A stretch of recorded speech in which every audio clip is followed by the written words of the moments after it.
So yun, isang magandang gabi sa inyo lahat mga tol. So welcome back ulit sa ating YouTube channel. Sa lahat ng mga Kakuya Buds Adventure Fanatics dyan na hanggang ngayon mga tol ay nag-aabang pa rin sa ating mga video. At siya nga pala mga tol, no? Nandito tayo ngayon sa medyo masukal na area. Tayo ay nagpapahinga. So sa hindi kalayuan dito tol, may nakita akong parang isang grupo na nandyan sa unahan. So minamanmanan natin at nagmamasid tayo. So hindi ako lumapit tol, gawa ng siyempre nag-iingat tayo tol. At din mismo sa unahan may napansin din ako na nagpapatrolya at nagro-robing, kaya dito ako sa medyo masukal tol, no? Nagtambay. So pasensya na tol kung di tayo agad naka-upload gawa ng medyo mahina yung signal at wala din tayong malakas na load o data, kaya pagpasensyahan nyo na tol ha. Dahil alam nyo naman pag nandito tayo sa bundok ay medyo alanganin talaga na makaano tayo ng magandang signal. Pwera na lang kung medyo mataas yung signal o bundok yung ating mapuntahan. So shoutout na lang po sa inyo lahat dyan tol, mga silent viewers natin, mga Kakuya Buds Adventure Fanatics. So mega love shoutout po, ang lalo na kay Ate Milda Galang, kay Ate Jersey Ribas, kay Ate Nadim, siyempre kay Tita Hilma, kay Tita Rosie at kay Tita Yen Victoria. So shoutout po sa inyo lahat at siyempre kay Ate Indi Daos.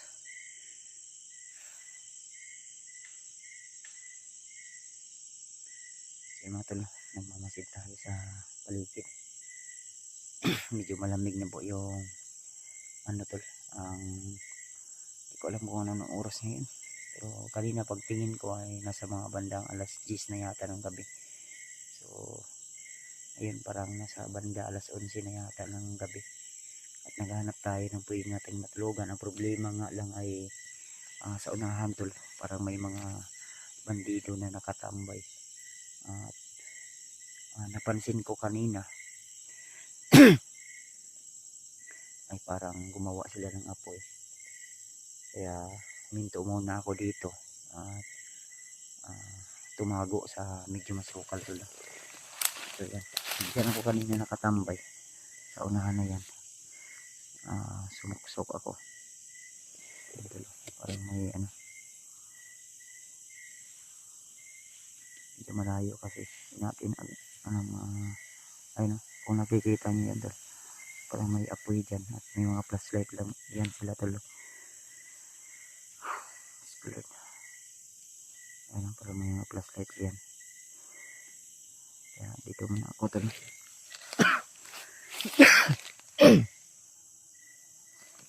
Tago lang tayo, medyo may kalayuan yan, kaya nakatambay tayo. So balik kanina tol ay may nakita ko yung mga patay na bandido at may mga naabutan tayo na bandido na naghihingalo pa, at sinubukan kong gamutin. Ang problema nga lang ay natuluyan din. Yun nga, isa siyang tauhan ni Commander Banggel na humingi ng tulong sa akin. Nagbabaka sakaling na magamot ko siya dahil may tama siya sa kanyang dibdib. So yun, nilagutan ng hininga at may mga dugo pa nga yung kamay ko dahil sinubukan kong ginamot siya, pero nasa mga kalahating oras lang ay nilagutan agad siya ng hininga. At pasensya na tol kung hindi tayo naka-video dahil masilan talaga, no? At lang lalo na hindi pwede na mag-upload tayo sa ating YouTube channel ng medyo madugo talaga. Kaya ayun. So may naghiling siya sa akin na sana ipaabot ko kay Commander Bangkil yung nangyari sa kanya. At yun, pangalan niya ay si Kokoy.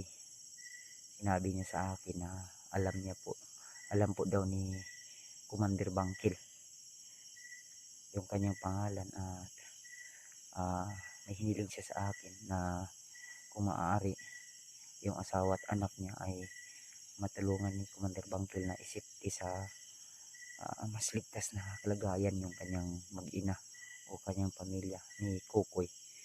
At yun, kung makababa ko, yun po yung itanong ko kay Commander Bangkil kung kilala niya ba si Kokoy. Dahil ang sabi sa akin, yung taong bandido na nakausap natin at sinubukan nating iligtas ay isang tapat daw yun siya na alagad ni Commander Bangkil. So gusto niya sanang magbagong buhay. Ang problema lang, hinarang siya ng mga kalaban, lalo na nila Commander Bagnot, Butapal at Adrian. Kaya nahirapan siya at tinamaan dahil lahat ng mga tauhan ni Commander Bangkil ngayon tulay target talaga ni Commander Adrian Bagnot at ni Butapal. Kaya siyempre tayo ay nag-iingat din, lalo na nasa bundok tayo at critical o delikado yung sitwasyon natin. So bali sila Edward at si Jenry ay nakontak ko na pala tol, at sinabi ko na magkikita kami sa isang location. Siguro bukas ay magsisend tayo ng location na pwede naming manuhan kung saan banda na location na yun. Susubukan ko mamaya, makahanap ako ng magandang signal. Kaya pagpasensyahan nyo na tol kung ngayon lang tayo naka-upload, dahil alam niyo naman talagang madaling maubos yung aking load o data. Kaya sana tol kung mapansin nyo na hindi tayo agad maka-upload, so alam niyo na kung bakit walang signal o di kaya naubusan tayo ng load. Kaya bali sa aking kapatid pala, nakita ko sa video yung naka-standby ako, ay talagang tinutugis yan yung Commander Amaw. At yung humawak sa camera ni Rimart, yung kapatid ko, ay gustong magbagong buhay. Kaya sinubukan kong kontakin. Problema nga lang, nagre-ring pero minsan parang mawawala yung out of coverage area, kaya nahirapan tayo tol. Kaya pagpasensya nyo na talaga tol. So, sinubukan ko na rin kinontak yung kasama ni Rimar, sila Julio at Julius. Kaya huwag kayong mag-alala tol, sisikapin natin na mailigtas si Noah, lalo na may aso tol.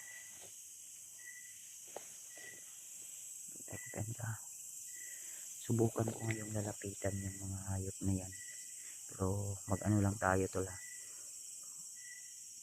mag-off ng flashlight sa aking camera, baka mapansin na tayo. Pero nandito naman tayo tol, handang makipaglaban dahil may mga kanya-kanya yung mga flashlight sila tol eh. Ayan, sana ayan, i-zoom natin medyo malayo kasi nahirapan tayo naman. Ayan, nakikita mo may mga ilaw dyan. Ayan, kung ano natin hindi maka-zoom, ayan, full zoom na yan. Subukan kong lapitan yan mamaya mga tol, sa ganun tol ay marinig natin yung usapan nila.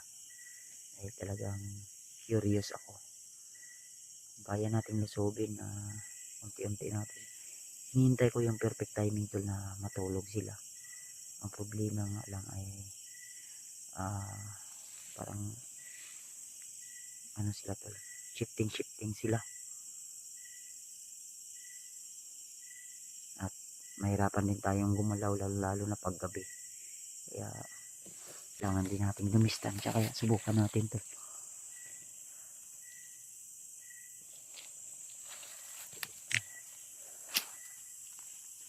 i-off lang muna natin yung ano to, flashlight.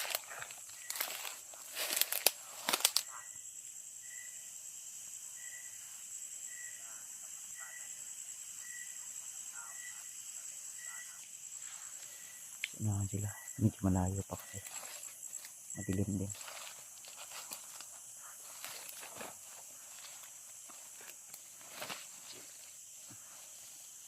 Nilapitan ko na to sila kanina nung may ano pa, hindi pa masyadong madilim, kaya ang problema nga lang marami sila dyan kanina. Pero ngayon susubukan nating lapitan, baka konti na lang yan sila at pwede nating lusobin tol. Ayan. Ayan. May mga flashlight yan. Kompleto yan sa gamit. Try natin yan, subukan tol.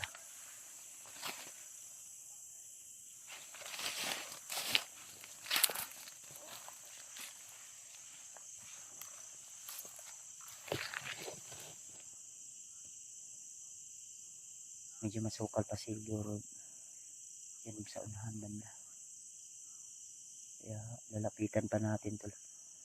Pero pag medyo malapit na tayo, baka mapansin tayo na may ilaw tayo tol. I-off natin yung ating ilaw.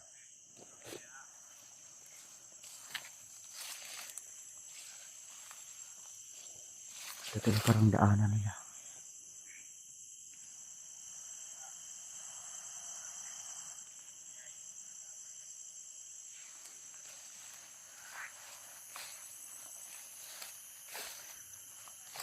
Unahan na natin itong lapitan. Ayan.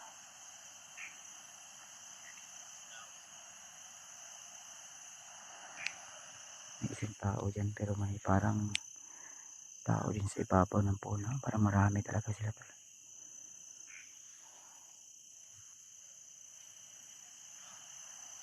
Ayan. Mahirapan tayo makapasok nito.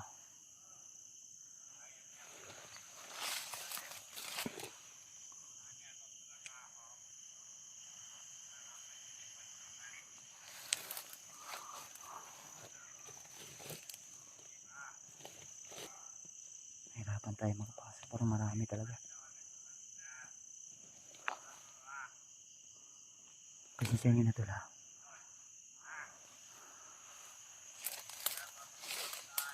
Dito muna natin yan, natin ano.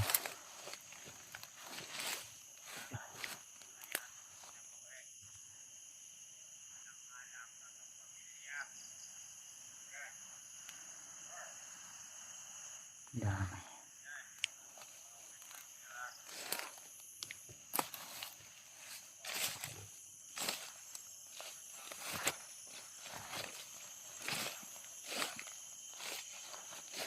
Teka.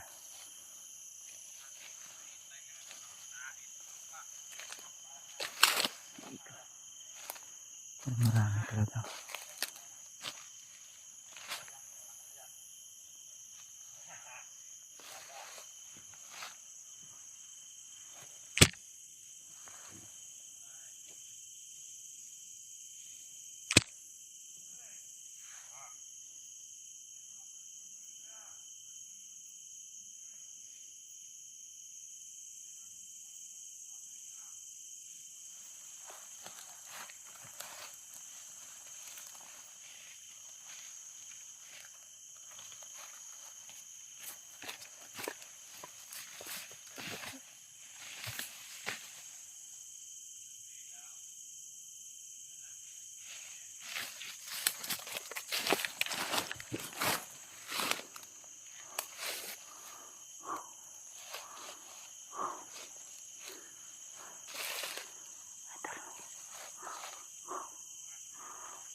Pinaslang ko yung isang patida dito sa akin, lumapit banda.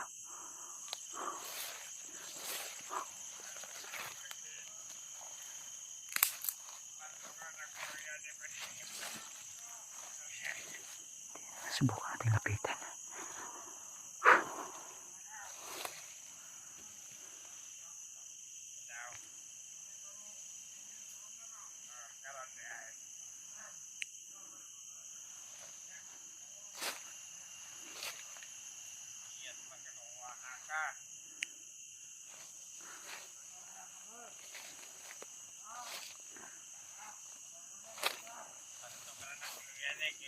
Hindi ka magkit sa akong ko. Yawa ka ra. May marami sila doon. Nanawa. Narinig ko tayo. Nanawa niya ulit nung kaina noon. Buwangan. Marami. Delikado ni. Dili madeng. Kanaya magkit ko kayo. Yung iba nasama pa natutulog sa iba. Tusok. Ninong lang kami ng iyong anak ha. Marami sila doon. Ingon na patulog. May niloto sila doon. Asa na to ka banata? Ha? No. Nawa, man. Kabalik.